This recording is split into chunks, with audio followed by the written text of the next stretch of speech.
In the name of God, the merciful, the compassionate, all praise is due to the Lord of the universe. And we send our peace and blessings upon all of the great prophets and messengers, teachers and sages who have come to teach us the way. And I greet you with the best of greetings of peace and blessings upon you all. Thank you so much for being here today for what promises to be a really powerful conversation about Islam, faith, about social justice and criminal justice reform, and even more importantly, about the spirit and the heart of patience and perseverance through the difficult times that we are living in and that we have lived in. My name is Imam Sohaib Sultan. I serve here as the full-time Muslim chaplain, and I direct the Muslim Life program out of the Office of Religious Life. And it is our great honor and privilege to welcome you all here to Princeton University. I know that for some of you it might be your first time on campus. We hope that you will come and visit us often.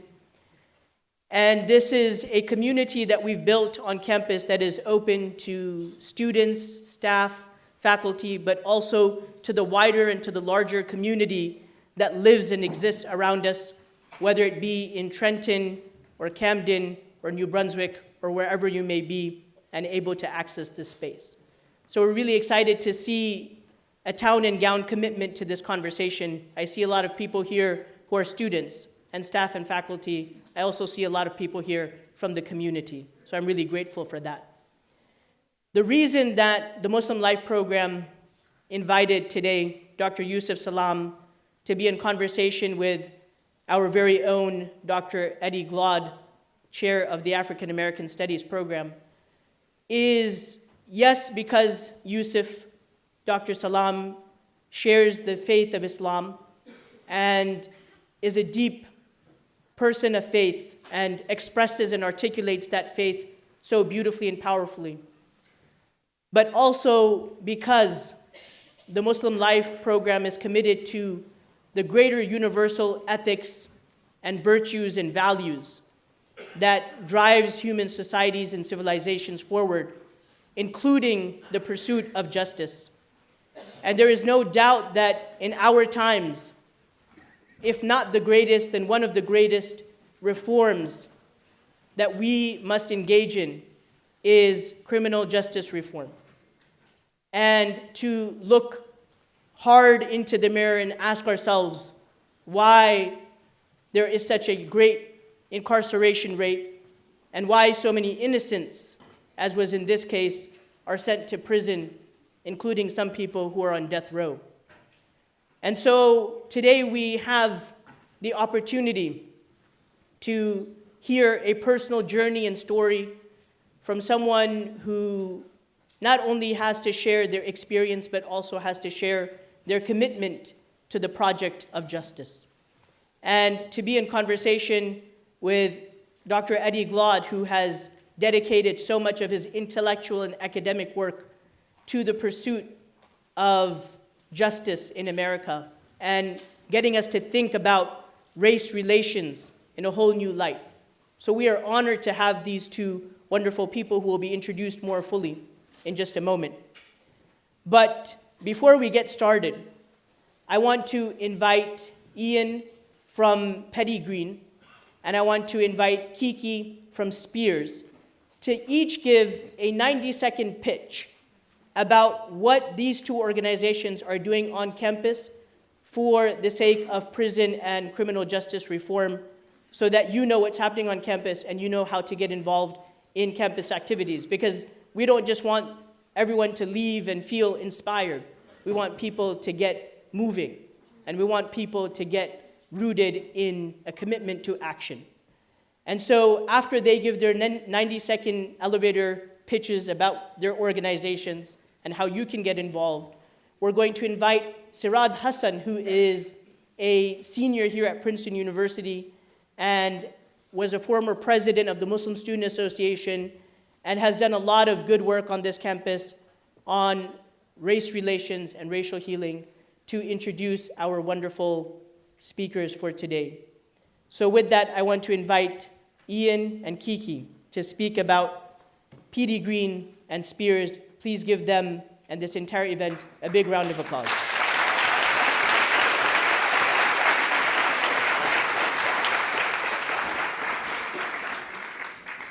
Thank you. I'm sorry, I'm too close. I want to extend my gratitude to the Muslim life of Princeton University.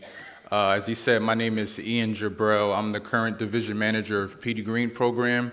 What we currently do now is we allow our volunteers opportunities to go inside of correctional facilities and tutor our currently incarcerated students with primarily GED preparation courses. You'll hear these stories and you'll hear the doctor's story. You'll be motivated. I want to extend that opportunity to you all to look us up at pdgreen.com and basically look up and try to sign up to volunteer with us.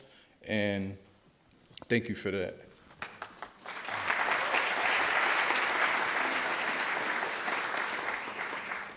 Hi, everyone. My name is Kiki Gilbert, and I'm one of the co-presidents of SPEAR. We stand for Students for Prison, Education, Abolition, and Reform, and we do not believe that anyone belongs in a cage for responding to their own oppression. We recognize that those who are most heavily incarcerated are those who are coming from communities at the nexus of various intersections of oppression. And we meet on Monday nights at 8 p.m. in Campus Club, if anyone would like to join us. We have campaigns ranging from voter rights acts, trying to make sure that those who are currently informally incarcerated can vote, to campaigns that deal with alternatives to youth incarceration. Yes, we do a lot of things on campus, and we'd love to have anyone who's interested further to talk to either me or anyone else involved with SPEAR to learn how to get more involved. Yeah.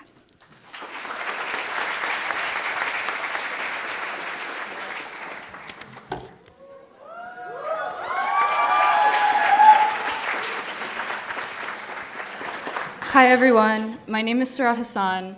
I'm a senior in the Woodrow Wilson School. I hope you're doing well this Wednesday, and thank you again for coming out to this event hosted by the lovely Muslim Life program in the African American Studies Department.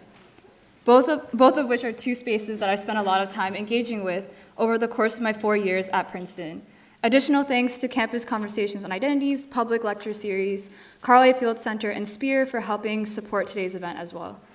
Today we are joined by two phenomenal speakers. First, we have our esteemed speaker, Dr. Yusef Salaam, who is part of the Central Park Five that were the stars of the powerful Netflix series When They See Us.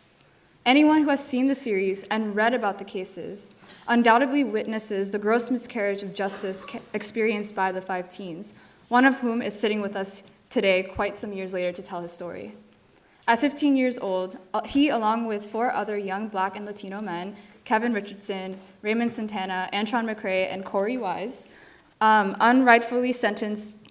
unrightfully sentenced between 7 and 13 years of their lives in prison for the brutal rape of a woman who was left for dead in Central Park on April 19, 1989, a crime that, might I emphasize, they did not commit. In 2002, their sentences were overturned, and all 5 men, including Dr. Salaam, were fully exonerated. Dr. Salaam now spends his time with his 10 children and lives in Georgia with his family. He eagerly shares his story to the public in order to convey the message of the importance of continuing education and advocates on behalf of how unjust the systematic disenfranchisement of economically disadvantaged people is in this world. He has traveled around the United States and the Caribbean to engage students in impactful conversations about the important questions of race and class, the failings of our criminal justice system, legal protections for vulnerable juveniles, and fundamental human rights.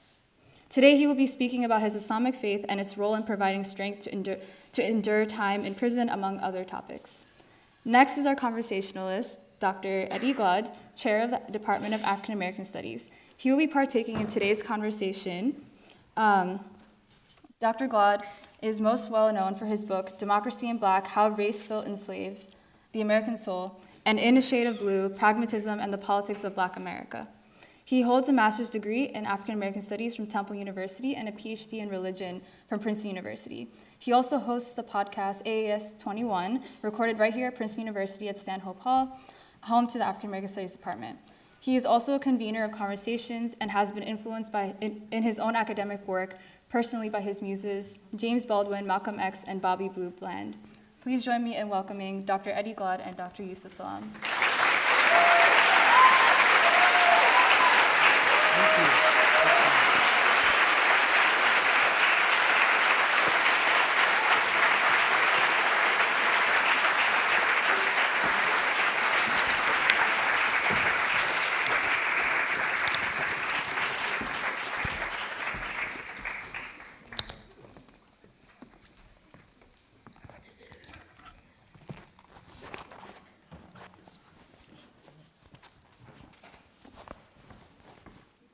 How y'all doing?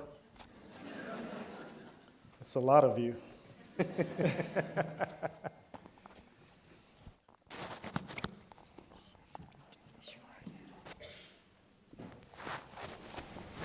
Is this okay? Excellent, excellent. So we want to thank the organizers, Imam. Thank you so much to all of the organizers and for making this possible. I want to jump right into the conversation. Is that good? It's such an honor to be sitting here with you, Doc. I mean, this is beautiful. Assalamu alaikum. Wa alaikum salam wa rahmatullah. It is definitely a pleasure to be here. I gotta just say this. I've never been in a space that has been filled to capacity in this particular kind of way. You all look amazing. I don't even know if you can see yourselves, but you all look amazing. We're gonna have a wonderful evening. I'm honored to be a guest of yours.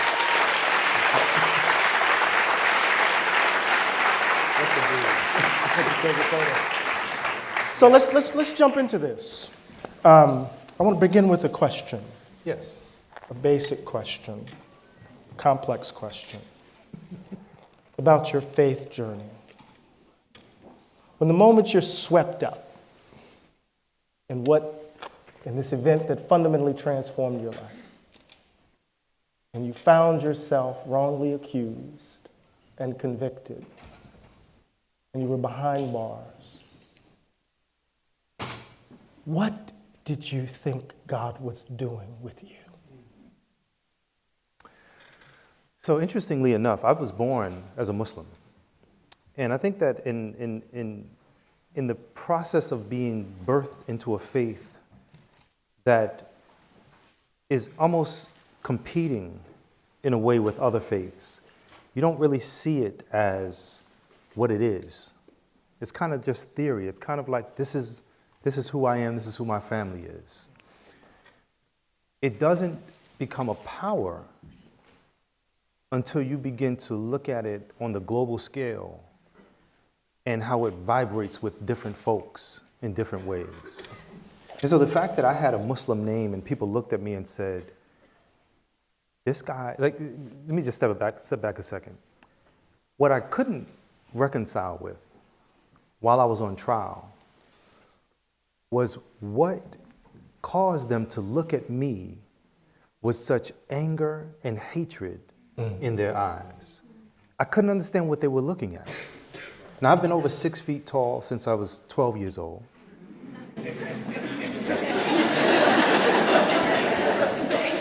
I'm envious. But what I found out, and this is they say hindsight is 20/20. Right. So as I look back, I say to myself, wow.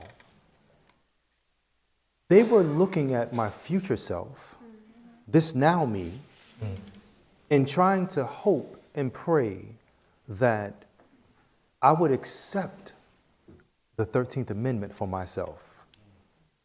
Right?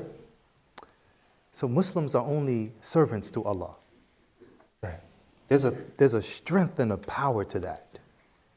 Because when you are not looking to serve anything but the Creator, you're free.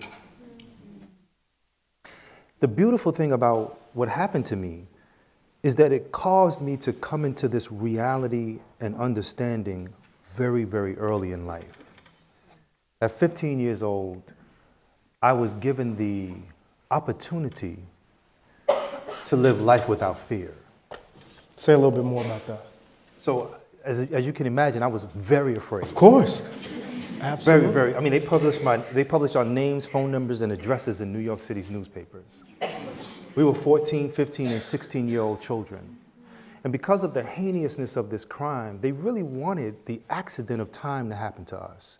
They wanted someone to come into our homes, to drag us from our beds, and to do to us what they had done to Emmett Till. As a matter of fact, a person named Pat Buchanan went full-on lynch mob. But this was on the heels of a man you all may be familiar with, who happens to be in the White House. This man took out a full-page ad in New York City's newspapers, specifically calling for our deaths. 2 weeks after we were accused. 2 weeks after 2 weeks after, he pays for ad space in New York City's newspapers, and he calls for our death in a very public way through this ad. Of course, this is a miniaturized version. I don't want to really touch it in a way that makes, as you can see, if I was a scientist and stuff like that, I would be kind of holding it. This is considered a piece of dirty paper. I'm just going to hold it like that. 2 weeks after we were accused, he calls for the death penalty to be reinstated for us. Pat Buchanan then throws his hat in the ring and says, well, why don't we just take the eldest one and hang him from a tree in Central Park? This wasn't like a talk. This wasn't like we were just, folks just hanging out. Right. This wasn't as we've clearly seen when the mic was hot and the Donald was excused by the women as having just been talking locker room talk. This was a plan and a concerted effort. This was a part of a process, a systemic issue that has been part of the founding fiber and fabric of this country. Because right there in the 13th Amendment, they say that slavery is abolished, except if you get punished for the commitment of a crime. They can take you and turn you back into a slave. And what's concerning is that after they abolished slavery, they immediately instituted rules and regulations and laws that made it difficult for people who were once enslaved to really truly be free. So there's a discourse that's circulating in the 80s that frames how the five of you were perceived. Yes.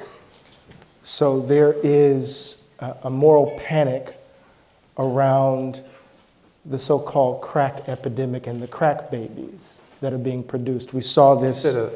I'm sorry, did you say a moral panic? Panic? Yes, a moral panic. You mean like how right now there's a systemic issue and they're opening up the Betty Ford clinics of the world?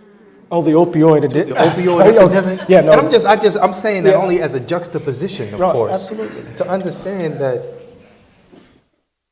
there was a problem and they created a war that gave people in our communities football numbers, that caused people who were truly going through addiction to go to jail, to get shot, to get, all of this. I mean, those same things as it relates to folks who are afforded every opportunity under the law.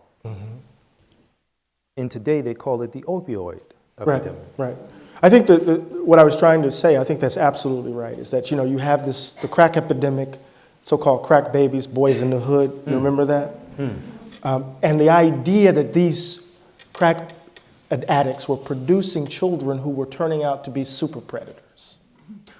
So the narrative is that the narrative, when you see a black person, you should be afraid. There's a relationship between the description of you guys wilding, supposedly, in Central Park, and a discourse around young black men and women, right, as being somehow unmoored, untethered to any kind of moral grounding. So there's a discourse around who you are. But I want to get back to something that you said that I just found startling.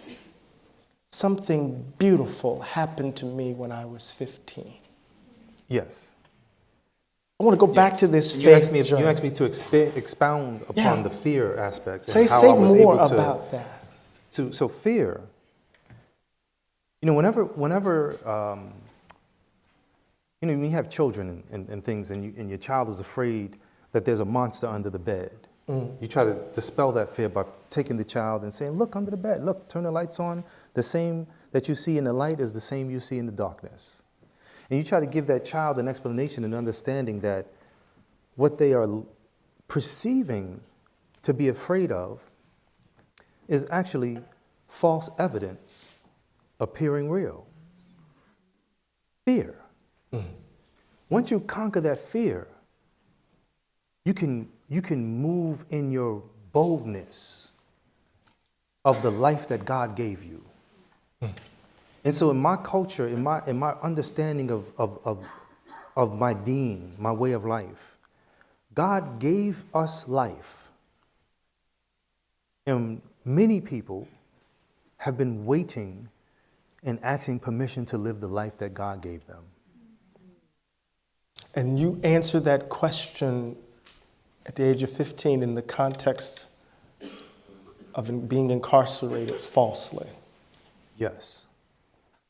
See, the beautiful thing about when you understand the why, there's a famous personality named Nietzsche who says if you can find the why, you can live anyhow. To understand that for me, Islam was theory, quote unquote. Pray, Ramadan, all of the things. You don't eat pork. You can't eat pork. Right? That's the most important thing. Right. But all of that is theory until you have to put it into real life. And when you put it into real life, it becomes a power. It becomes such a divining rod, so to speak, that when you're strong and you stand in that strength, nobody messes with you. I was in prison and people would always say, hey, did you turn to Islam in prison, or were you born Muslim? And I say, no, I was born Muslim. The interesting thing is that in prison, I found out that when you are born Muslim, there also comes a time where you should accept Islam. You should physically say, you know what, ashhadu an la ilaha illallah, wahdahu la sharika la, wa ashhadu anna Muhammadan abduhu wa rasuluhu, sallallahu alayhi wa sallam. And all that means is, ashhadu an la ilaha illallah. It's like xenophobia, right? A lot of times I'm running for the airplane, and if I get to the airplane and I make it, imagine me getting in front of the airplane, everybody's on the plane. And I come on the plane and I make a big show. I'm huffing and puffing. And I say, God is the greatest. Man, folks is going to be taking out their camera phone. They're going to be wondering, hey, man, do that again. Let me go live. Right? Now, if I did that same thing,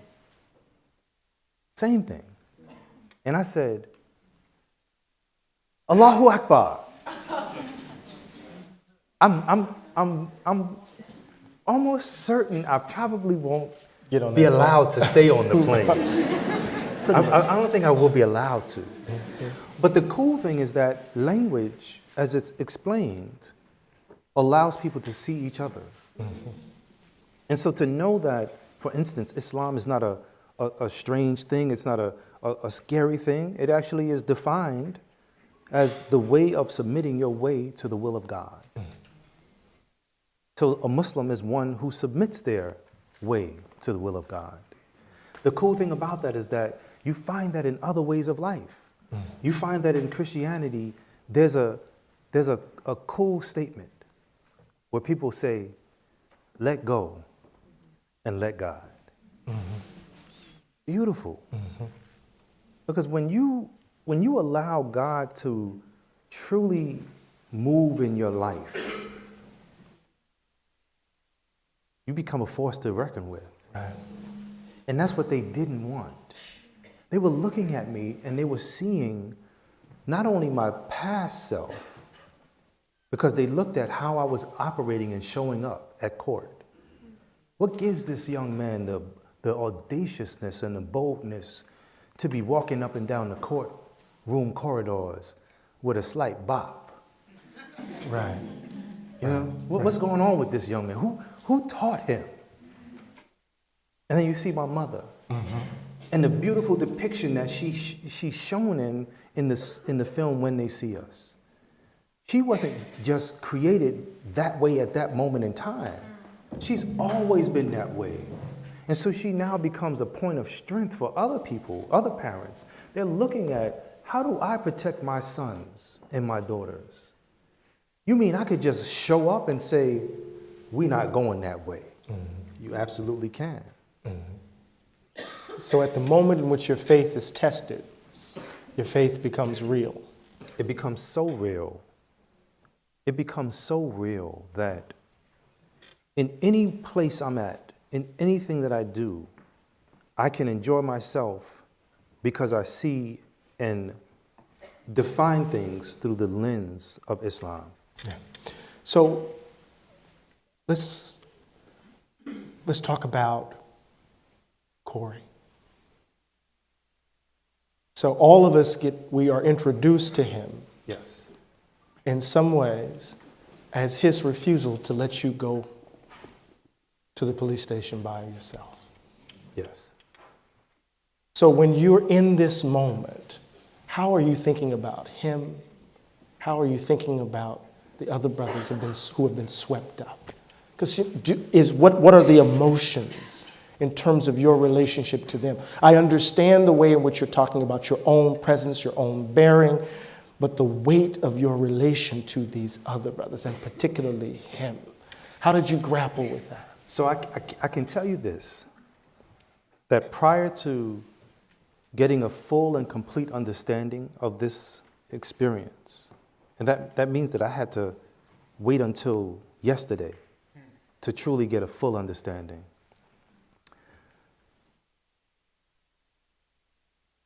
There's a thing called the qadr of Allah, which is predisposition.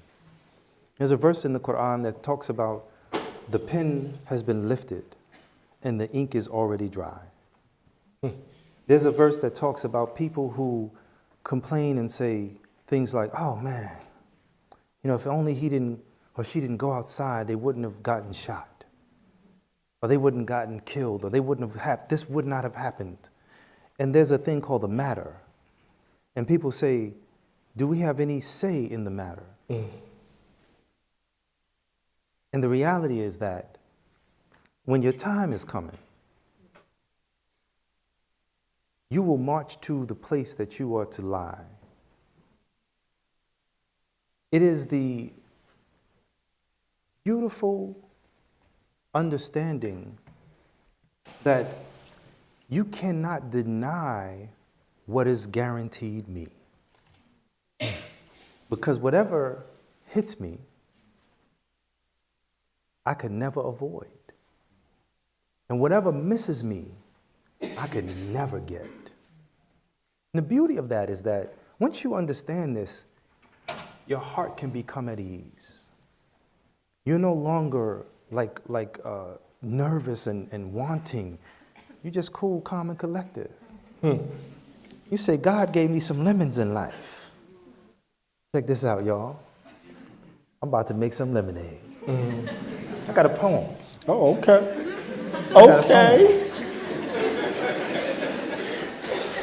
Now, this poem is a little controversial, but I love this poem because this was one of the poems that I wrote after I came home from prison. So right after, or No, this was like recent times. Okay. This book of poetry, most of it was written while I was in prison. But this particular piece, my body was moved and my mind was moved to write something. I never wrote this way before. And this is called Them. Racists aim at blacks to take them.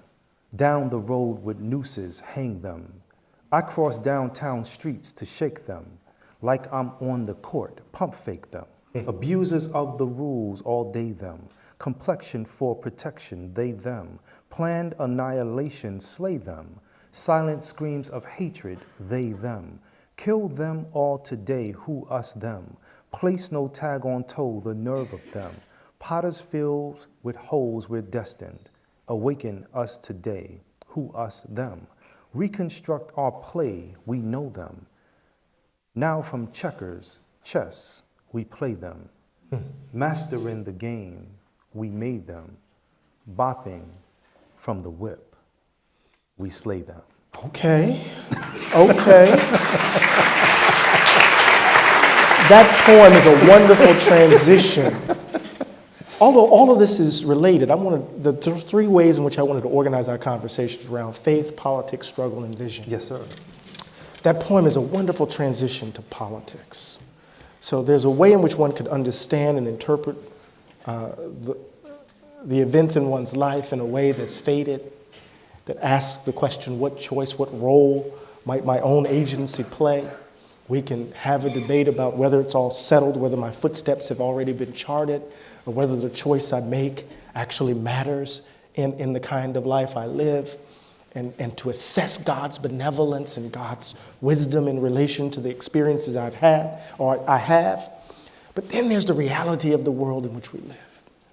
And in that poem, you describe, right, a world that has been overdetermined by race, by racism and its violence, and a certain kind of common sense, a certain kind of wisdom that flows from it. Yes. So as you experience what you experienced, as you've come through it, and you are the man that you are, what is your assessment of this place called the United States of America? So I wrote a poem. I'm not going to get into the second poem, but we can get into that in a little while. But in the poem, I chose to begin, in the background, this is the backdrop of this poem, is that I just lost trial. I was told by people who were concerned that I should throw myself on the mercy of the court, that I should seek the least amount of time possible. But as I was getting an education in the school system, I was getting a parallel education at home. So I was learning about folks like Denmark Vesey, Toussaint Louverture, Marcus Garvey, the real Dr. Martin Luther King Jr., Malcolm X, and countless others. And in that moment that they asked me if I had anything to say before they sentenced me, I stood up and I said yes. And just the beginning of what I've said, I'll say here right now. I said, I'm not going to sit here at your table and watch you eat and call myself dinner. Sitting here at your table doesn't make me dinner, just like being here in America doesn't make me an American. And so there's this notion that in modern times, we've seen this play out on MSNBC, CNN, I mean, all the alphabet soup TV shows, we've seen this play out, and it's been quite interesting that when one commentator is talking to the other commentator, they'll say, you know, we are all immigrants. Right. There's a complete dispelling of the fact that slavery happened in that term. And in America, they say no taxation without representation. We have not been afforded the opportunity and the citizenship that Americans are to be afforded, even though we've been in this country. We were born in this country. We have birth certificates in this country. And so to look at America with eyes that can see, with ears that can hear, is to look at a place where there's two Americas, divided and unequal. You know, I think it was it Henry Louis Gates? He's the one that the president. Oh yeah. Oh, Barack Obama. This is what got. Come on to the beer summit. Let's get a beer. Right. Let's talk about this. And for what reason? Right? We look at all of that, and this man was not looked at as being a part of the franchise. This happens all the time. It happened with Oprah Winfrey. She goes into her mess, and they're like, you can't shop here. I mean, she can buy all of them 3 times over, even more than that. You know, but the disrespect of pulling the card of evil, it tells me that true racism is alive and well. But to understand true racism is not to understand black and white. Okay, say more. Say more. What does that mean? The greatest racist, according to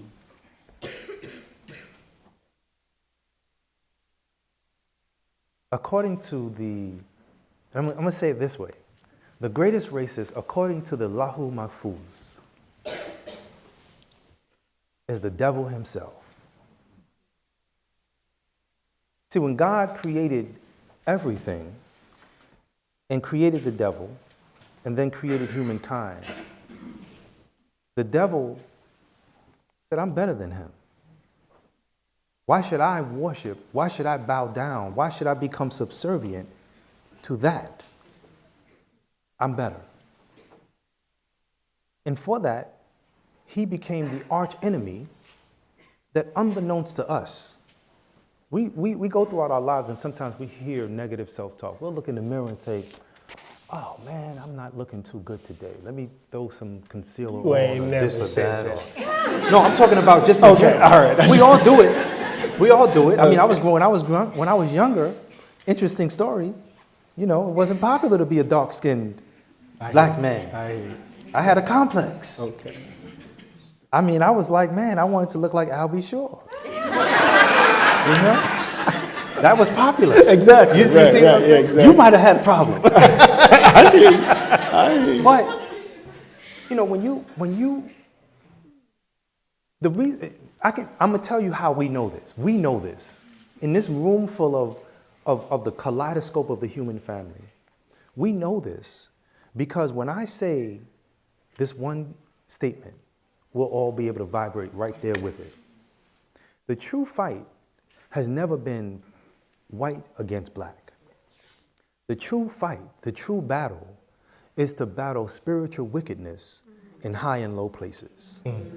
That's the true fight. Because see, when someone is spiritually wicked, they'll stop people at the border. They'll take people's children. We won't know nothing about it. They'll sweep the story under the rug. Right. But we also know that they have this thing called the black market. And why is it called the black market? That's a whole nother topic. But you got folks who have already been found in the deserts of the world with their eyes missing, with their organs gone. Unexplained. What's going on here? What's going on? And then your mind does not allow you to go there. Because to go there is to tap into a truth that we're not prepared to see. True evil. You know, when I went to Africa last year, and I was blessed to go to the Museum of Civilizations in Dakar. Just opened, they had red carpet treatment. They let us in there and we were walking around and seeing all of these beautiful things. And then they had a conversation stir up about this thing, this understanding about the civilized and the uncivilized. And how when they came into Africa, there was this notion that there was uncivilized people that needed to be civilized. And unfortunately, we took, well, not we, but the people took the civilization from those people and placed it into their museums. And then wiped out whole civilizations. Right. I remember I was talking to a young lady in New York, and she said, have you ever heard of the Third Reich? I said, yes, everyone has heard of the Third Reich. We know it very well. You know, they tell us never forget. She said, excuse me, what's the Second Reich? How did we get to 3? And more importantly, what's the First Reich? we started having a dialogue about the whole landscape of South Africa and how it's been changed, and how they had pygmies down there, and back in the days they would take photographs on top of the skulls of these people, the indigenous people of that land, in a similar way that people have taken photographs during the South terror lynchings with body parts in their hands and keepsakes and things of that nature, smiling. This is evil that has not left. So I see the move, right? So you made two moves here that's fascinating. One is that in response to the question around politics, you wanted to say, or you said, in effect, that black folk are in but not of this place. Absolutely. We stand in an uneasy relation to the American project. Absolutely.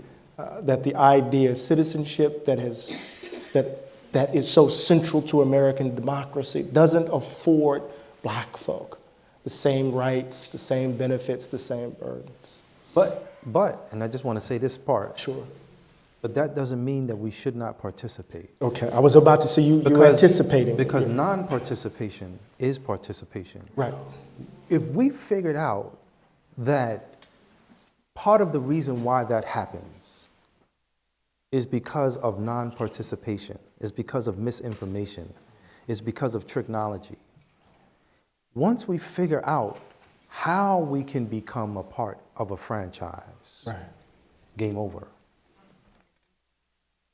So once we figure out how we can become, we can move anything that we want to move at any time. So that leads me to this question around the system that led to your unjust incarceration is the same system that exonerated you. Right. What is your reflection on that So system? there's two things that goes on. Okay, I'm listening. Right? So I know that there's some young people in the audience. And for the young people, for the benefit of the young people only, I asked the question, can anyone who has physically planned, like took out a piece of paper and literally sat down and said, this is my plan. I plan to be dead or in jail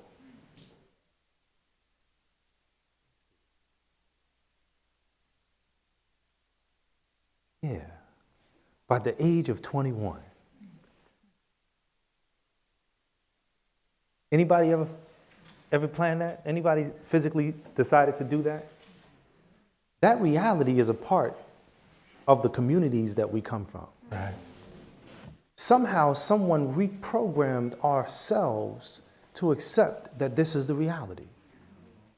As a matter of fact, it goes even further than that, where young people have said to themselves, I'm going to go to jail because it's a rite of passage. It's what makes me into a man. Craziest thing in the world. Mm-hmm. I mean, nobody talks about the grown men crying. Nobody talks about the hopelessness in prison. Mm-hmm.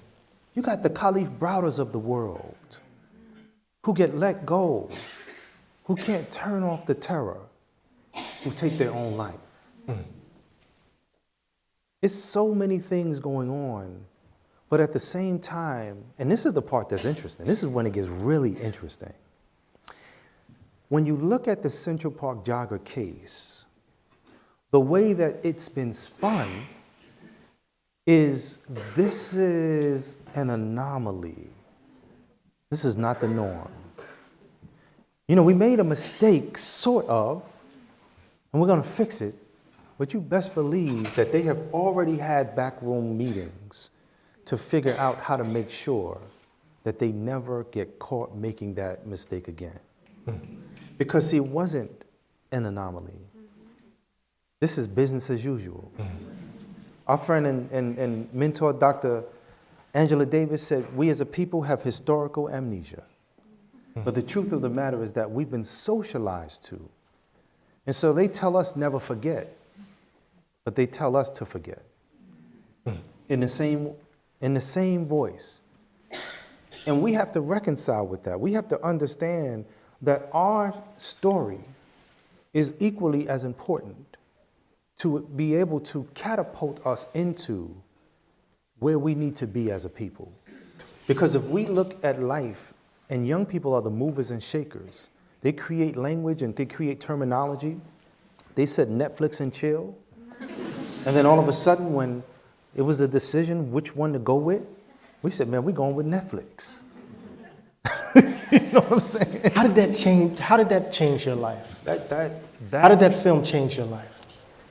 You know, when they see us gave us the awesome opportunity to be on a global platform with tremendous responsibility. And so now as I go out around the country and around the world, I can only thank God for having allowed me to grow through this in order to be able to affect people's lives today in ways that I could never imagine. I'm in Mexico a week or two ago. The day before that, I was in Wisconsin. It was 8 degrees in Wisconsin. Get on a plane, it's balmy in Puebla, Mexico. I'm talking to a group of over 5,000 people. Everyone has a translator listening to what I'm saying. Prior to me speaking, I was walking around and I was known by some, but not by all. After I spoke, I was an instant celebrity. I couldn't understand what happened until a reporter came up to me and said, do you know what the #1 killer in Mexico is, in this area that we're speaking in? And I said, no. You know, you would think drug trafficking. I mean, this is what America, right? We're behind the curtain, but now we're outside of the curtain seeing real life of what's going on in the world. And she said, the #1 killer in this area is suicide. You don't know what you did to the people who were listening to you. You gave them hope. You survived, and you told them that they too can survive. So Blew my mind. That's But at the same time, I have to remain humble because it's not about me. What's beautiful about what happened to me is that I recognize that God gave me life on purpose. God gave us life on purpose. And this stuff is so simple and profound at the same time, it blows our mind. When our mothers and our fathers got together, all of us, each and every one of us were one of over 400 million options. Over 400 million options. Someone else could have came out.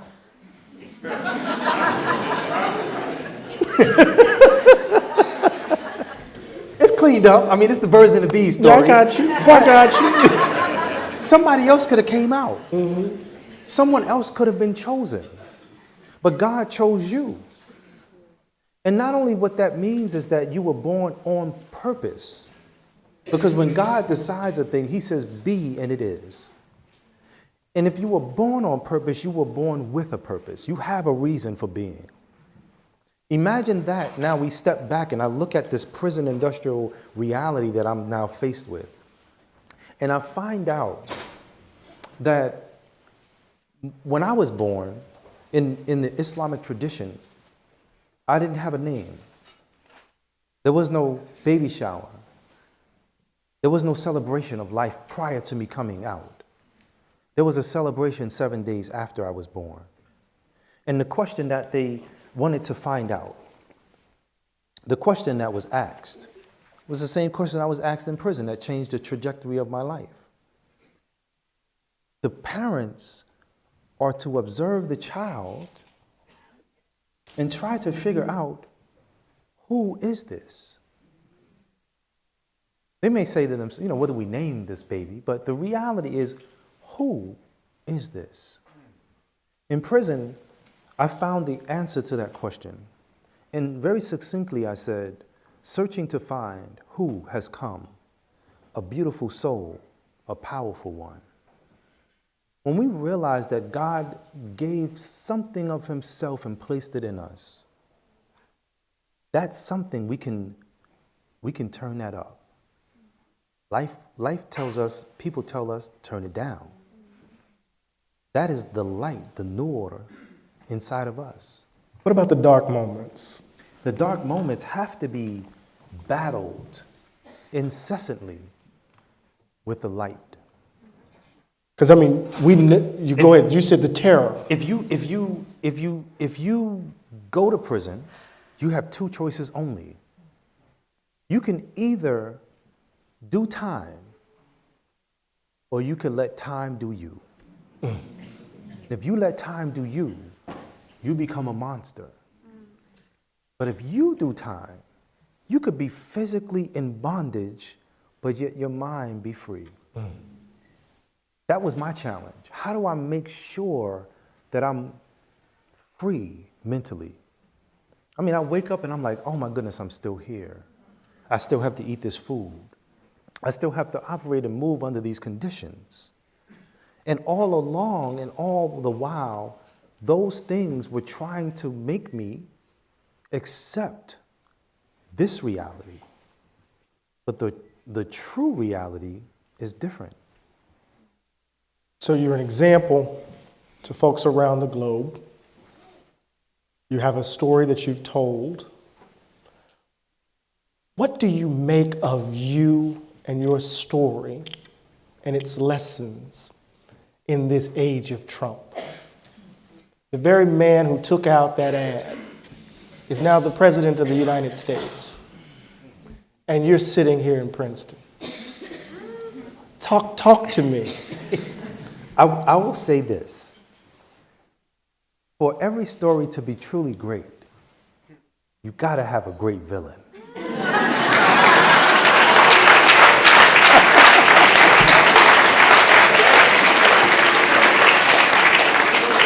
I'm gonna try to let everyone look through the lens that I look through. I want you to see this. The Central Park Jogger case is actually a love story between God and his people. Okay. It's a story of a criminal system of injustice placed on trial and turned on its side to produce a miracle in modern time. It's a story of a people who were buried alive and forgotten. The system forgot we were seeds. And instead of a social death, we emerged like the phoenix from the ashes. Because as they built the fire to consume us, they forgot the owner of the heat. Okay. That is what, the lens is different. Okay. When you look at it from that vantage point, you say to yourself, just like I'm not sure if it says this in the Bible, but it talks about Prophet Joseph. But in the Quran, it says, when his brothers wanted to get rid of him and they threw him in a well, the passersby picked him up and concealed them in their garments, in their travel bags, and they sold him for a few pieces of coin. Right. And it says they didn't know who he was. So I look at myself, and I'm not the prophet, but I take example and instruction from these things to understand that they didn't know who they were dealing with. They were trying to catch me and alter me early. Because as they saw me walking in and out of the courthouse, this tall young man, this man who had presence, who represented something, this was a problem for them. And they were trying to get me to accept the 13th Amendment in my life. Just become a slave. Become an accident of time. That number that we gave you, just accept it. My number in prison, in the adult facility, was 95A1113. Never understood what that number meant until one of the elders came up to me and asked me if I knew what my number meant. And I said, no. Every day they say on the gate, on the count. At least 3 times a day, sometimes 5 times a day. You got to get up. I don't care what you're doing. You could be using the bathroom. You could be doing whatever. You have to get up. Go to the front of your gate. Say your name and your number, and then you can be excused to go back. My number 95A1113 meant that meant that in 1995 I turned 21. A is either A, B, or R. A is the first half of the year from January until June. B, July to December. R, you were a part of the recidivism. You left and you came back. 1113 meant that I was the 1,113th person to enter the door, and my birthday is in February. They hadn't even finished the year. They hadn't even finished the first half of the year. And I was the 1,113th person to enter there. Then you look at the whole prison industrial complex, the landscape of it all, and you see that the overwhelming makeup are folks that look like you and me. You say, what's going on here? And the only way that we can really understand it further is that we got to follow the money. Because if they've privatized prisons, if they have some prisons that are on the stock market, they have slave labor that they're continuing and allowing to be a part of the criminal system of injustice. And many times we accept it. Capitalism is so evil. Like we don't even know how, we see things and we're like, oh man, that's crazy. Let me go get me some green beans or some strawberries or some blueberries or whatever. And we say this, oh man, that's crazy, to videos that we see on Facebook where somebody is pouring food coloring or dye into the green beans to make them look healthy. They're injecting the chickens with something to cause the chickens to become fat and big. And where are they selling these things? In the most impoverished neighborhoods. So if I don't have that much money and I got children and I say, man, I gotta feed my babies, and I see that big piece of chicken, ooh, somebody posted on Instagram the other day. It said it was a really awful looking picture of a non-being, but it said, and I'm not trying to be against these things or not, but he said, this is what some of you are gonna look like after you done ate that Popeyes chicken sandwich. We're talking about that evil, right? We're talking about this thing that we say, but it just tastes good. You want to change health? If you want to change your health, change your diet. If we adhere to the SAD diet, we will have a sad life. And SAD can only be understood as the standard American diet. Okay. So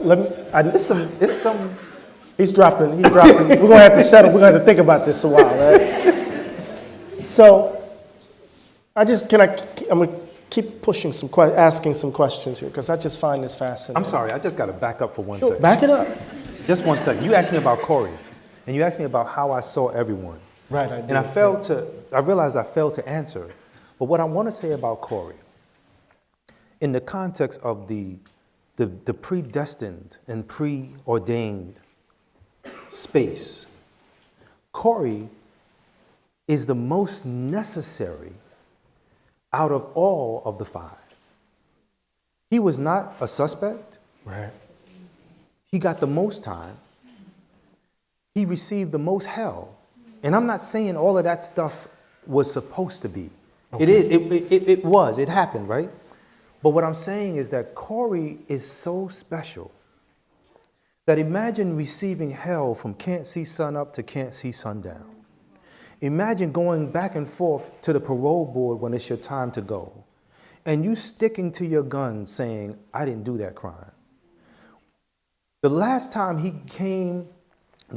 came to get him for his parole hearing, he's in his cell. Those of us who've seen part 4, he's in his cell, he's working out. They come to get him, say, hey, get dressed. He said, what's up, what's going on? They said, it's time for your parole hearing. He says, oh, I'm not going. The officer says, you're not going? He says, no. If they don't want to hear my truth, I don't want to waste my time. Imagine if Cory would have gone. Imagine if he would have said, okay, man, fine, okay, I'm going to admit that I did this. He would have never been placed in front of, and the person who did it would have never been placed in front of him at the very moment that they were to meet. We know this and understand this because Cory was told, you should put in a transfer. You got hit again, try to just put in the transfer. Try to see if you can get closer to your mother. Go see if you can get downstate. Sing Sing maybe. Right. He puts in the transfer and he has a thought. And the thought is, man, I done used all my bad luck up. It can't get no worse than this. He's hoping to go closer to home. Man plans, and God plans, and God is the best of planners. God sent him further from home. And in the 13th year, the most unlucky number in this country, buildings don't even have a 13th floor. If you got to go to work on Friday the 13th, man, that's double unlucky. You call in, you got a frog in your throat, telling your employer, okay, I can't make it in, I don't know what happened. I see you on Monday. I mean, look at God. 13 years after we were accused, the truth came out. And it didn't come out because of me. It came out because of Cory, who was not a suspect, who bumped into the real perpetrator of the crime, further away from the prison that he wanted to go to. That's a special man right there. Yeah, indeed. Let me ask you this question, because we've seen, as you guys have talked about your experience and your journey, the inevitable wounds. Since that one of your brothers said that, the hatred is in him. How did you keep hate from taking root in yourself? Or has it? Or am I biasing the question? No, what you're seeing is real. And I say that because I've done a lot of work. Right? I used to listen to, when I was in prison, I would listen to Les Brown all the time. I would listen to all kinds of self-help. I'm trying to repair the damage that I can't even see yet. And then I got an opportunity to meet Les Brown when I came home from prison. But when I remember hearing about Nelson Mandela. And Nelson Mandela, a man who did 27 years in prison, who was able to come out of prison and become a beacon of hope and light, becoming the president of South Africa. He was known to have said that he had to leave anger and bitterness in the prison because if he took it outside with him, it would destroy him. And I remember reading the words of Dr. Maya Angelou, and what she said, which was very important. She said, you should be angry, but you must not be bitter. She said, bitterness is like a cancer. It eats upon the host. It doesn't do anything to the object of its displeasure. So use that anger. This is the brilliance of what it is. Use that anger. You dance it. You march it. You vote it. You voted. You voted. You do everything about it. Then she said, you talk it. Never stop talking it. Something happens when you look at women and the way they move as opposed to men and the way they move. Women have very, very robust relationships with their girlfriends. They talk about things, they They could hang out. I mean, hey, what were y'all talking about in the bathroom for so long? We were just talking. Come on, girl, come in the bathroom. Let's powder our nose. I mean, men don't do that kind of stuff. If we did, it would be a little bit, I'm going to let you go in there first, brother. I'll be in there after you finish, okay? But You can come on in, though. But you look at that and you say to yourself, wow, therapy happens and is happening right now. Nobody give me a bill. But the grace and the beauty of being once known as a pariah to now be able to have this collective embrace from society is tremendous. And see, I'm out here seeing that. You look at Antron McCray Right. as an example. Exactly. Antron was able to reinvent himself. 3 years after he finished his bid and his parole was up, he was able to leave New York. His name was not even Antron McCray. It's Antron Brown. And so when he was able to go get a job as Antron Brown and they looked up his name in LexisNexis and all of the other places, he ain't have no record. But imagine what happened. He now is hiding in plain sight, hoping that no one figures out who he is. Right. He's been hiding in plain sight. This has been his coping mechanism. I've been out here, and the others of us have been out here boldly accepting the badge and the moniker that was placed on us as the Central Park Five. Man, I remember when I first made this piece. And you made that piece. I'm Yusef the jeweler. I created this, and I was so happy about it because I'm a graphic designer. This ring, this lapel pin, this piece here.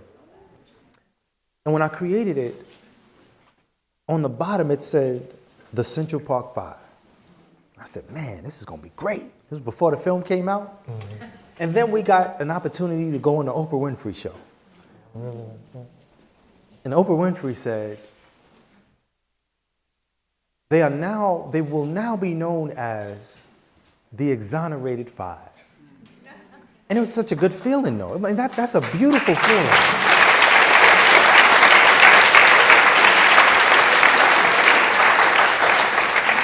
I mean, the beauty of being known as the Exonerated Five is like the verse in the Quran that says, فَإِنَّ مَعَ الْأُسْرِ يُسْرًا إِنَّ مَعَ الْأُسْرِ يُسْرًا. Surely after difficulty there is relief. Most certainly after difficulty there is relief. But we forget the verse that comes right after that, right? So when you are free from your immediate task, still labor hard. One of the things that I wanted to do with this piece, for instance, is that I wanted to marry the struggle with the victory. And so I have the CP5 here and Exonerated 5 written on the bottom. That's beautiful.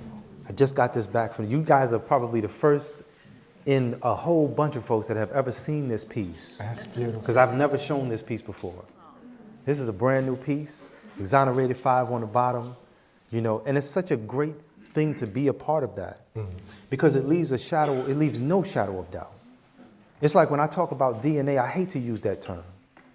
I like to use the big, robust words like deoxyribonucleic acid. You know what I'm saying? Like it just sounds good. It's like, oh, dang, that free jaw? Yes. But that's the thing. The work that we've been doing is a part of getting out here and being bold, standing up and telling other people that you too can go free, saying that this is good and this is bad. Right. And not like tiptoeing around it and saying, politically, no. We got to be for real about this stuff because our children's lives are at stake. Right. Children have coined the term called YOLO. And wrapped up in that thought process is live your life recklessly. Don't plan for the future. Drink it all right now. Smoke it all right now. Do everything that's reckless because you only live once. Now, the truth is that you only live once. So therefore, we need to shift that paradigm as well. and understand that the most important thing in our lives is that dash in between our birth and our death. That thing that we need to be looking at our future selves and trying to figure out what would our future self thank us for what we do right now. Yeah. So let me ask this question. Are we doing all right? Yeah. We want to open it up to the audience for questions. But I have to ask this question. We've talked about faith. We've talked about politics and struggle. We've got a sense of the vision. You've ministered to our souls through example and through word. But you had to have a moment where you weren't so certain. A moment when Absolutely. it didn't. No, absolutely. And I want, it's important as we talk about how we make our way through the darkness so that we can be the example that you are. We have to We have to be able to talk about right, that. we got to remind ourselves. Yeah, so say a little bit about in that. the moments that we have that negative self-talk, man, you ain't gonna make it. Wow. You should just hang up. And I never had a moment where I said I should hang up. But the hopelessness of being in prison is there. But then you have to talk to yourself. We can become alchemists, and this is the trick about it. We need to understand high science allows us to become what we think about. They say the greatest secret is that we are what we think about most of the time. And so if we become like a Nipsey Hussle, who was in one of the most impoverished neighborhoods in America, who looked around and instead of seeing the strife, the drab, the wickedness, he saw beauty and opportunity. He said, I'm going to plant my seed over here and over there. We know that he lost his life. But the fact that he planted those seeds in those areas and spaces, those children in those areas, his children in those areas, will be able to reap the benefit of what he did. They'll be able to sit under the shade of those trees. Right. And so in my mind, I had to remind myself, I had to look at the letters that my grandmother had written me. Every letter she wrote was addressed to Master Yusef Salaam. Every letter. My goodness. Check out high science again. What was she doing? Wisdom taught her that not only did I need that, but whoever read the letter prior to me was going to read, this letter is to Master Yusef Salaam. And I got those letters. And so when my grandmother would say, be still and listen, in those times where I was being shaken, I had to remind myself. I had to say that I'm a warrior. I had to say that the great I am, once you say that and you say whatever after that, you give birth to. So if you say, man, I ain't nothing, you're going to produce nothingness. But if you spark yourself in order to be positively charged, you can then say, I am possible. I am worthy. I'm beautiful. So many people have negative complexes. But once you turn that great I am into a power for yourself, you then can step up on a stair that you can't see. We must be alchemists. Let's open it up to the audience.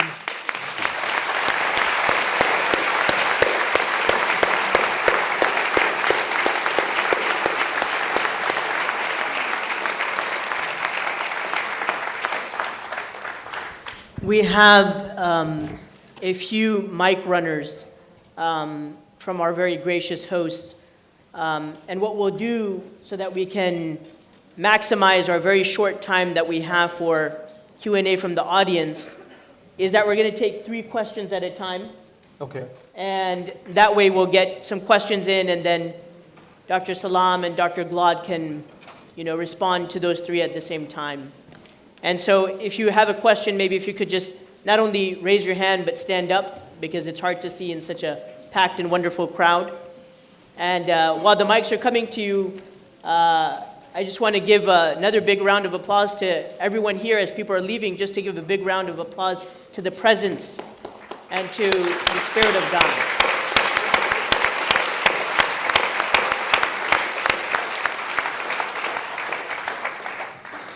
All right. So we have, let's go over here first. Yep. Imam Sultan, do you want to curate? Assalamu alaikum. Hello. So you talked a little bit about your name, and specifically the story of Yusef, the story of Joseph. And for those of you who may not know, in Islam, the story of Joseph, and please, by all means, Imam, help me out. But the story of Joseph, it includes the fact that Joseph was accused was falsely accused by a woman, that she accused him of accosting her in a vile manner, right? So my question for you is, considering that your name is Yusef, all those many, many years ago when all these things were happening to you, did you reflect upon the similarities between your story then and the story of Yusef, alayhi salam? Powerful. All right, second question.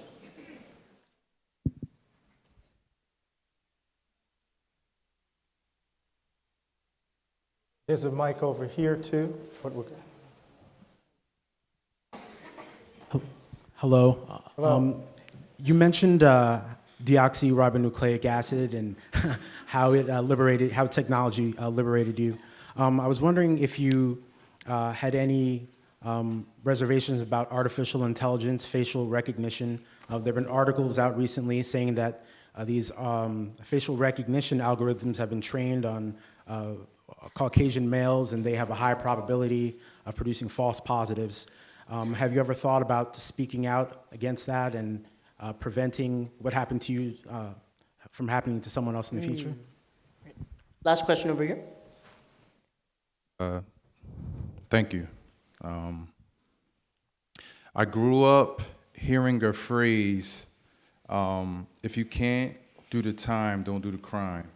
And I think that phrase circulated throughout my childhood. That mic just went out.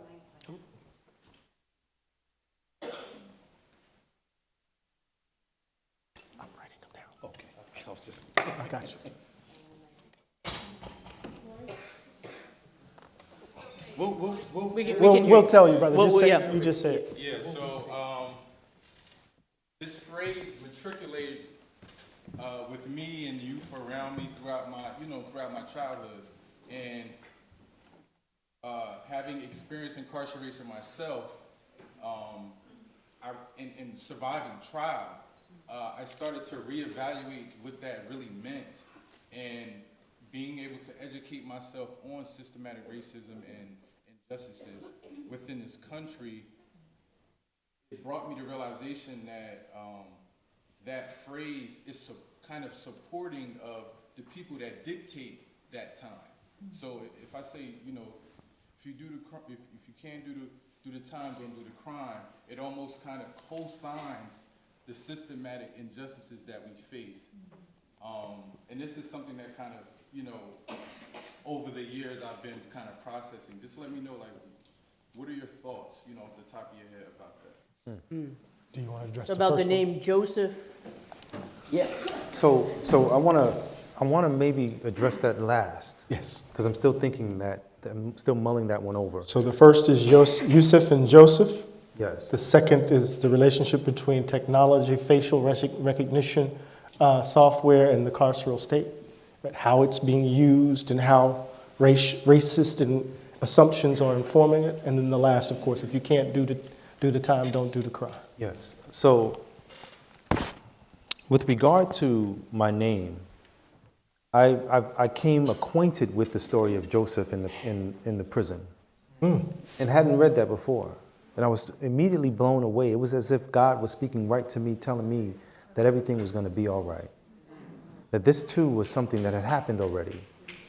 And in that story, I heard and read that he came out a free person. And I was like, wow, I'm going to be coming out of here. I'm going to be free. It's such a beautiful story. But then as I started really uncovering the other aspects of it, I also wanted to know, what did Yusef mean? Because I've always heard Yusef meant Joseph, but that's still not the definition. I found out through my research that Yusef means God will increase, that Idris means the teacher, that Fa'adl is with justice, and of course everyone knows Salaam means peace. So imagine when people were called to the baby naming ceremony, my parents revealed for the first time that my name means God will increase the teacher with justice and peace. Now, they didn't say it that way, but in prison I found that out. And it floored me because it gave me further insulation and opportunity to step on into my purpose. Okay. And realize that God is alive and well and moving and shaking and operating in every way. They say man meant it for evil, but God meant it for good. Mm. And that's the wild part about it, because there's two things going on. There's the idea and the will of man, and God saying, you think that you won, but you really lost. And the other thing about this facial recognition, there's always been technology guiding and moving things and allowing people to say, no, this is real. We figured it out. We got it and it's working. But not when it does all of that. Not when it does what it does. And that's the other thing, that we have to be able to see what's going on. Understand not the immediate repercussions of what's happening, but the long term. We have to be able to dive into the future of what that stuff means in order to understand. It's almost like with the driverless cars, you know? All of a sudden, and this is the part that's crazy. I just want folks to think about this for a second. We watch stuff on TV and in the movies. And I submit that most of what we watch, especially if it's dealing with AI, is causing us to believe that we're watching just a movie. So that they can't really just control your car from a remote location. But what about OnStar? I locked my keys in my car. Can you open my doors from a remote location? This stuff is already real. But we're watching things and we become desensitized and say, oh, it's just a movie. That's where we are. That's where the problems, that's what we have to see. The other question about, if you can't do the time, don't do the crime. I remember hearing that if anyone has been ever convicted of a crime, the true onus has to be on the people who taught those people to become that way in the first place. And so we look and we connect the dots and we start saying to ourselves things like, oh, shucks. You mean poverty is manufactured? Hold on. So they created an experiment, and they really call it a project? And they just sit back and look at the projects. And it's amazing how the roses can grow out of that. You go into projects and you say to yourself, why would somebody put excrement on all the buttons? Why would somebody pee on the middle of the whole floor? And folks got to come into this place with their strollers and things like that. It's just an experiment. And then we got to follow the money. You mean to tell me that they have decimated whole communities not only through redlining, but through the planning of building superhighways. This stuff gets so deep that when you put crabs in a barrel, you forget that that's not their natural habitat. And so now you punish the victim who's trying to figure out a way out of no way. You only present the crime. And then you got the Oliver Norths of the world. Okay. I mean, we don't got poppy seeds growing in our backyard. We're not manufacturing no guns. Cocaine leaves are not in my backyard. Somehow, some way, as we look at the awesome work of the late, great John Singleton, through the depiction of his TV series Snowfall, the government is in cahoots with all of this stuff, allowing it to come in, picking and choosing who is the one that can help to move all of this stuff. And it's such an interesting notion, of course, because it turns us into monsters. Because then we become the people that they want us to become. And we lose our humanity. We're going to take three questions at a time. We got one here. Where you're back there? And we got to go up top too. We have to. Oh. We have to go up top. If you're going to leave, please leave quietly. Okay? So let's get this one over here, up top, if we can. Do we have mics up top in the? Oh, there we go. There we go. So.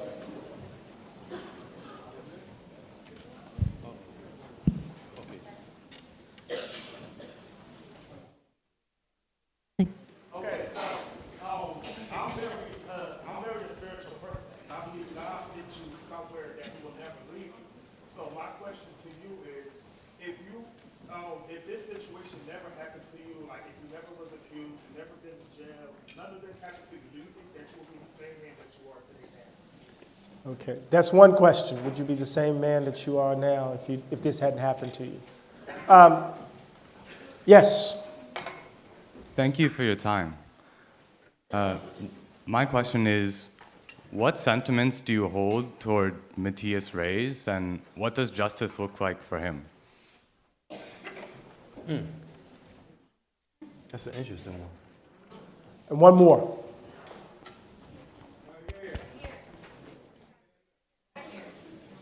Back there? Well, no, we need a sister. Let's get a woman. We had two men. Let's come right here. And then we'll come back. Don't get mad at me. There's the microphone right there. Assalamu alaikum and good evening. Early in November this year, Oklahoma State released 450 inmates. That was the largest single-day commutation in U.S. history. I was wondering, have you been called to consult, considering that it appears that there is a pattern now of commuting sentences of certain inmates? So the first question had to do with, would you be the same man today if this hadn't happened to you? So the way I want to answer that question is by saying it this way, because a lot of folks have said to me, if you could go back in time and change anything, would you change anything? Changing one thing in the past changes everything in our future. And the beauty of us being where we are now is that if you can think about my life as an example, I was taken out of the world and like a baby placed in the belly of the beast, the womb of the belly of the beast. And in that womb, I was being stretched, shaped, altered in order to be birthed into a society to deal with society as it is now. I could never be able to have my eyes wide open had I not gone through this. Because at the same time, it's not what you go through, but what you grow through. And most importantly, it's not about what happens to you, but what happens inside of you that makes all of the difference, you know? And so there's beauty in the struggle, because on the opposite end of it, you are built a brand new person. What does justice look like for Matthias Reyes for you? You know, Cory for a very long time has always, around the time of April 19th, you know, he's shown Matthias Reyes' photo and he's kind of praising him, and we never really understood what he was trying to do. It was confusing to us until when we saw the film and we realized that he gave him his life back. What I want to consider in a different way is the law as it relates to women. There's a statute of limitation when it comes to rape. That if a person comes out a year after, a few months after, that statute is up, they can never be charged with that crime. Matthias Reyes knows that he will probably never come home from prison. This is a man who gave us our lives back, but at the same time was such a monster that when he was still out there committing more crime after they arrested us, one of the last victims that he raped, he also murdered. And when he tells his story about this particular victim, he says that his MO, his modus operandi used to be your eyes or your life. That if you wanted to survive after he attacked you, he would cut your eyes out. And if you did not want to live without your eyes, he would take your life. And at this point, he was killing all of his victims, or trying to. And so this last victim, this young pregnant Latina woman, he came into her home, this is his words, brandishing a knife. She asked him and pleaded with him, can you let me put my babies in the next room? She was there with her other children. He allowed her to do so. When she came back out, he rapes her. And then he stabs her to death, killing her and her unborn child. In her cries for help, the tenants in her building came out of their apartments and sat on him and held him until the police came. Now, justice for a person who commits crime, in my opinion, is that they be held accountable for the crimes that they committed. Matthias Reyes, although he gave us our lives back, he will never be charged with raping the Central Park jogger. And so we have to take a lesson note from that. That is considered one of the most heinous crimes that you can go to prison for. A person who knocks a woman down who is in a wheelchair, kicks her after she's down, and then snatches her purse is seen as more valuable than a rapist. The only crime that trumps a rapist crime is child molestation. And so I think we should consider those things as we look at what crime is, that we have to change that. That's one thing that I am a strong advocate on changing that particular law. Okay. And we are so advanced right now that we know that if a person was violated that way, and we could find who did it, that we could find him. Mm. And we also know that if a person is violated that way and we find some people who we want to pin the crime on, that those folks might in fact be innocent. Today is the 19th or the 20th? 20. Today is the 20th. Today would have been the day that Rodney Reed would have lost his life. There was so much of a groundswell. People came out of the woodwork to talk about why we shouldn't take his life. And the beautiful thing happened. People started coming out and saying, oh, he raped this other person. This guy's a known rapist. He raped this person, raped that person, raped all of these people. he should die. Rodney Reed said, that's fine. Can you test my DNA against all of that?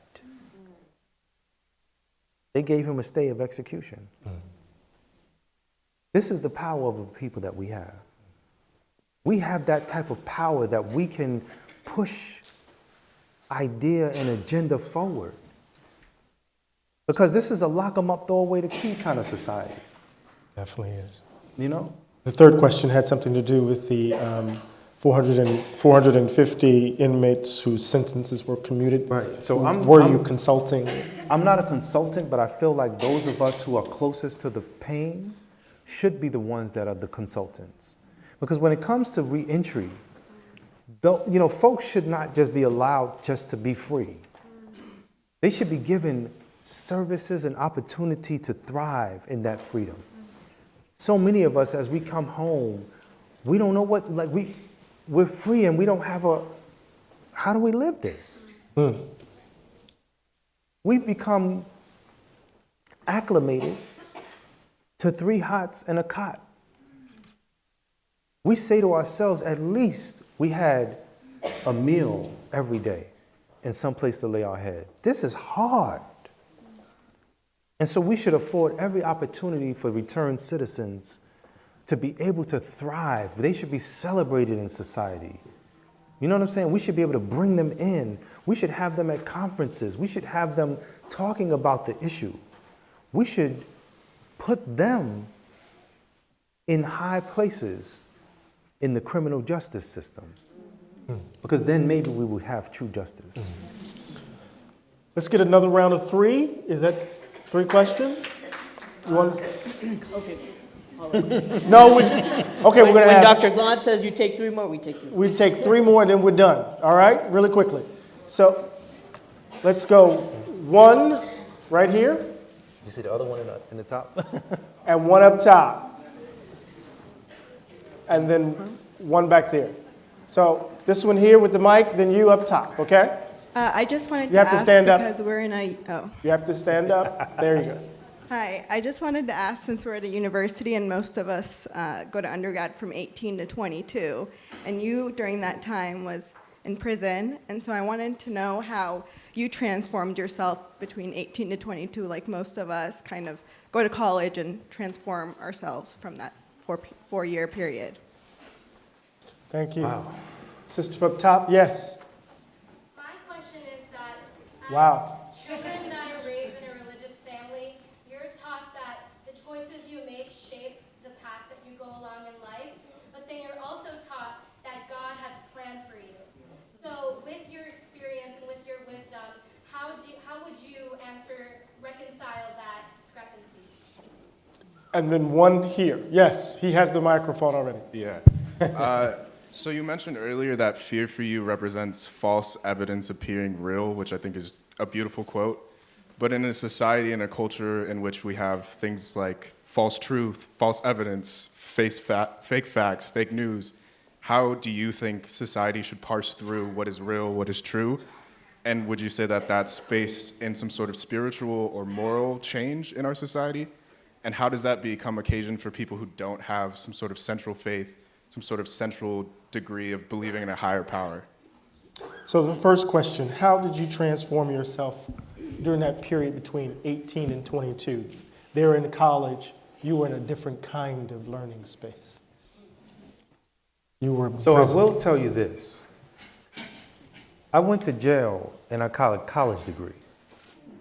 But I never say that to impress folks, but rather to impress upon us that if I was in prison and I was able to get a college degree, we can do anything. In prison, I was fighting for my life. I was trying to figure out how can I make something of myself? Because everything and anything was trying to make sure that I became an accident of time. And so I had to constantly read and educate myself. It became one of those lifelong educational processes. My library in my cell was ridiculous. I had all kinds of books. My prison life was so different because there was a poem, I'll never forget this poem. It says simply, prison life in many ways can be likened to the womb. If the life inside becomes stillborn, the womb becomes the tomb. And I knew I didn't want to become stillborn. I knew that I wanted to be able to thrive. And so when those opportunities appeared, I jumped at them. College is coming, I want to be a part of that. This is happening, I want to learn. They're teaching us carpentry, I figured out how to get it to the carpentry class.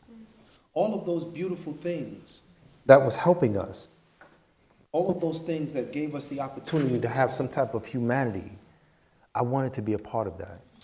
So the second question, the relationship between choice and God's plan, your individual choice, your agency, and God's plan for you. So this is where it becomes tricky. God is the all-knowing.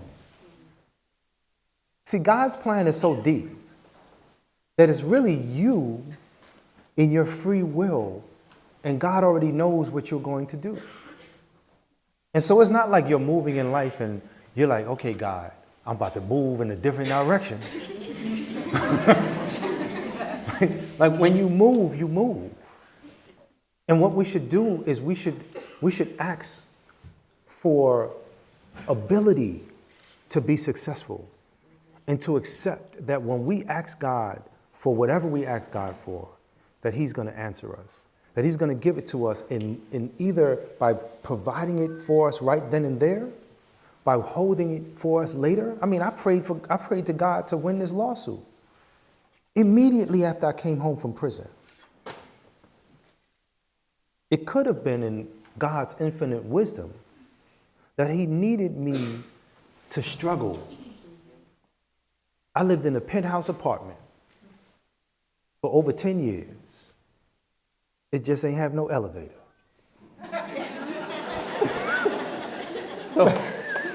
So when you come from that kind of struggle, where you got to bring your groceries upstairs, and you might be having to hold your children with you, you got to do laundry and take all of your laundry downstairs and bring all of your laundry back up. If you forgot something on your way to work, you got to consider, should you go back up and get it? That type of struggle builds you differently. You know, if you're just given things in life, will you appreciate it? And so I think about, when I think about the qadr of Allah, I can't truly understand until I look back, and then I can see the path. I'm just praying that I understand. I'm praying that as life happens, because see, sometimes we could be living life, and our life could be just somebody shaking our life up like that. And we're praying to God, God, oh my goodness, my life is in shambles. Help me. And if you had the opportunity to look up and see, you might see God is the one shaking your life up, trying to reorient you. I mean, I think about when I think about that concept of being placed in the womb of the belly of the beast, and I'm being stretched. I don't want to be stretched. I don't like being stretched. I'm being altered. Who wants to be altered? I might have had to have a bone broken in order to heal stronger. All of the things that were happening to me was building me into the person that would be able to survive, not a person that would not be able to.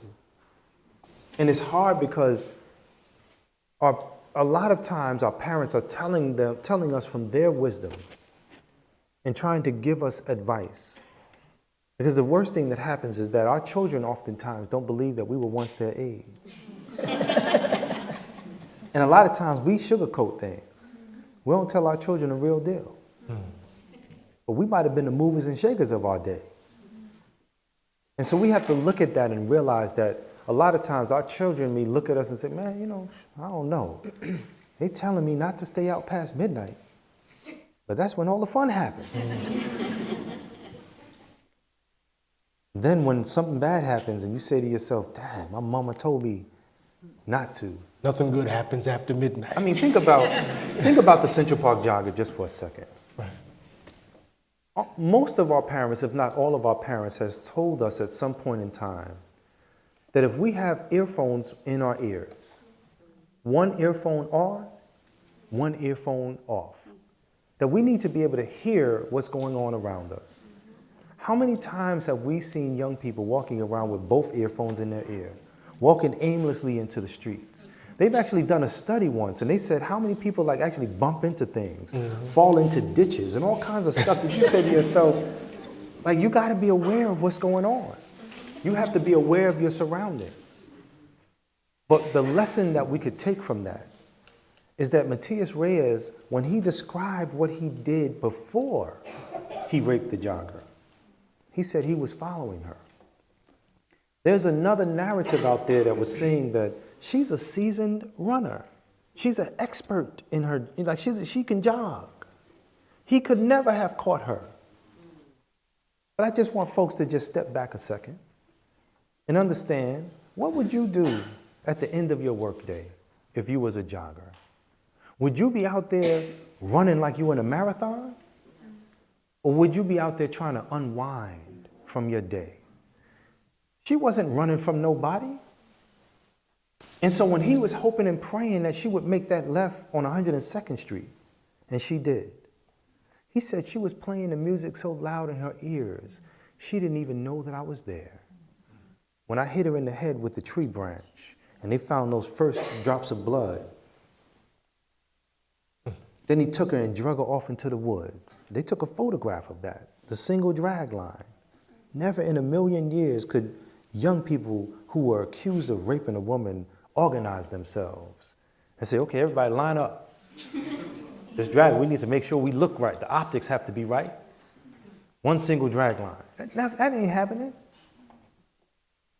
But the lessons that we can get from that is that our parents are trying to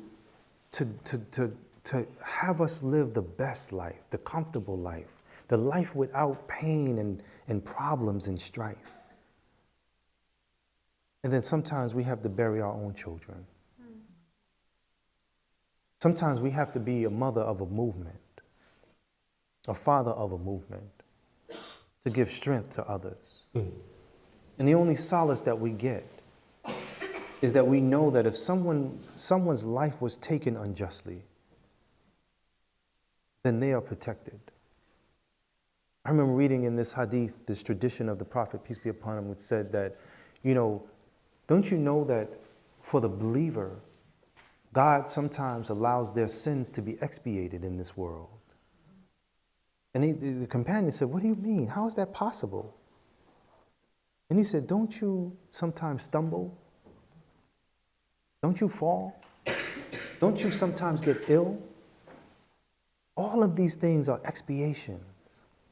And the beautiful thing is that if you don't do those things and you're doing everything that you can do right, then it is said that your sins are washed away one prayer to the next, one Jummah to the next, one Ramadan to the next, one Hajj to the next. You become a person who, at the end of your life, you return to God pleasing and well pleased. Now that is a place to end, because I think the answer to the third question was actually embedded in that answer. Can we give Dr. Yusef Salaam